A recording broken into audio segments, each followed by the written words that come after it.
त्यो मान्छे त सेटल भइसक्यो, म कहिले हुने होला? यो प्रश्न हामीमा धेरै आउने गरेको छ र यो प्रश्न दिमागमा आउनु स्वाभाविक पनि हो। यसलाई चाहिँ हामी साइकोलोजिकल टर्ममा चाहिँ सोसियल कम्प्यारिजन भन्छौँ र यो सोसियल कम्प्यारिजन चाहिँ नेपालको कन्टेक्स्टमा चाहिँ डिपली रुटेड भएर बसेको छ।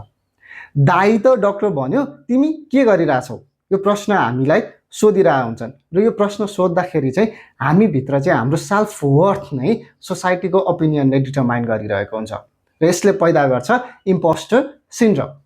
त्यति बेलामा चाहिँ हामी जितिरहेको पनि हुन्छौँ, तर सोच के आउँछ त भन्दाखेरि एम आई वर्दी अफ दिस भन्ने प्रश्न हामीमा आइरहेको हुन्छ। यो सबैको पछाडिको कारण भनेको चाहिँ हाम्रो सोच।